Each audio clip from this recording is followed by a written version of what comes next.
path of a Stoic mind. Sophia walked through the bustling city streets, her mind tangled with endless worries. Deadlines loomed, personal conflicts simmered, and the unpredictable nature of life weighed heavily on her shoulders. She had read about mindfulness, yet the cacophony of life made it nearly impossible to remain present.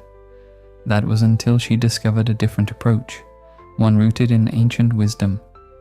As the days passed, she immersed herself in Stoic philosophy. She read about Marcus Aurelius, Epictetus, and Seneca, their teachings guiding her through life's complexities. With each lesson, she slowly reshaped her approach to daily struggles, learning to navigate the world with a calm, collected mind. Presence over perfection. Sophia had always been a perfectionist. Every mistake haunted her. Every setback felt like a personal failure. Her self-worth was entwined with success, and the pressure suffocated her. One evening, exhausted and restless, she picked up Meditations by Marcus Aurelius. Confine yourself to the present. The words struck her. What if she stopped chasing an impossible ideal and focused on what was directly in front of her? She began small. Each morning, she set an intention. Do what is within my power today. During meetings, she listened rather than anticipating what to say next. When exercising, she felt the burn of her muscles rather than thinking of the results.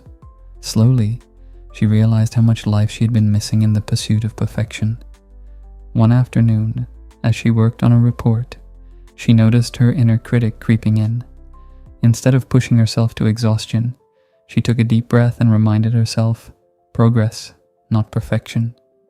The tension in her shoulders eased, and for the first time in years, she worked with a sense of ease. Control versus acceptance. Sophia's breakthrough came during a project at work.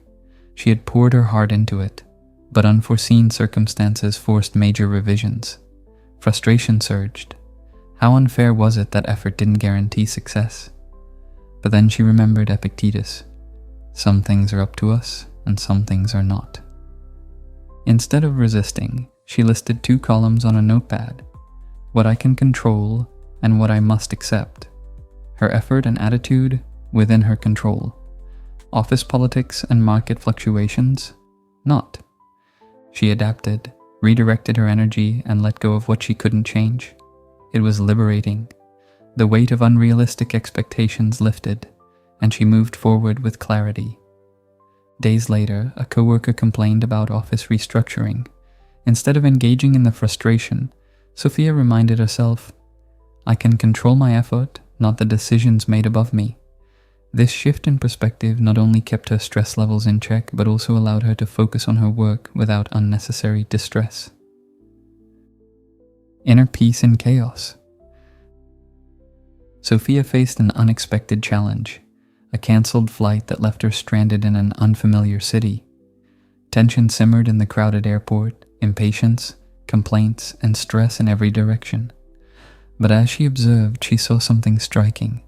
The chaos existed, yet she didn't have to internalize it. She inhaled deeply, embracing what Seneca taught. If you are disturbed by external things, it is not they that trouble you, but your own judgment of them. Rather than fuming, she pulled out her journal, reflected on the opportunity to explore a new place, and even struck up a conversation with a fellow traveler. That night, she fell asleep not with frustration, but with gratitude for a day that didn't go as planned. As time passed, Sophia learned to find stillness within movement. Whether she was stuck in traffic, caught in a heated discussion, or facing a delayed response, she reminded herself that the world would continue spinning regardless of her reaction. The real power lay in her ability to stay calm within the storm. Emotional fortitude. Sophia's greatest test came when an old wound reopened, a confrontation with someone who had deeply hurt her in the past. The anger rushed in like a storm, tempting her to react impulsively. But she remembered the Stoic practice of pausing before responding. She examined the emotion. Was this anger useful? Would it bring justice? Or just fuel suffering? Instead of lashing out, she responded with calm clarity.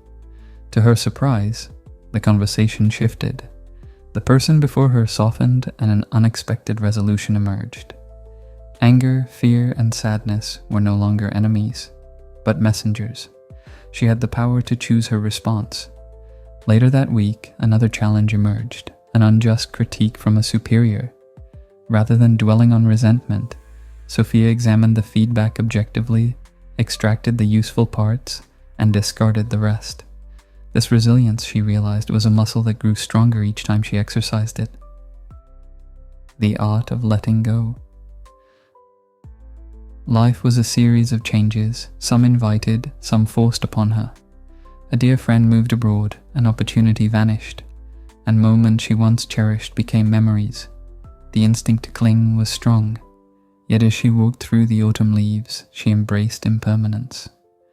Hold nothing too tightly, she reminded herself.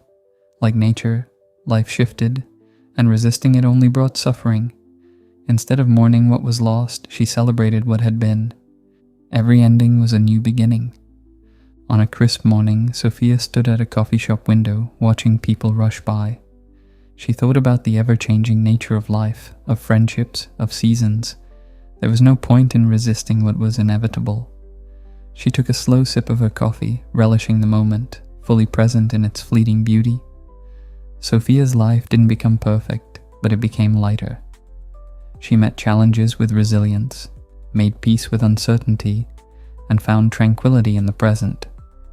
Stoic mindfulness wasn't an escape.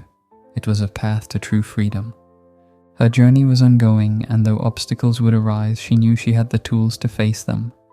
With each breath, each lesson, she embraced the wisdom of the ancients and walked forward, steady and unshaken. Are you ready to reclaim your power, set boundaries, and live life on your own terms? If this story inspired you, don't stop here. Hit that subscribe button and become part of a community that embraces Stoic wisdom for a stronger, freer mind. Tell us in the comments, have you ever struggled? How did you break free? Your story could inspire someone else on their journey. Like this video if you found value in it. Each like helps us reach more people who need this message of self-respect and inner strength. Together we rise, together we grow. Subscribe now and walk the Stoic path with us.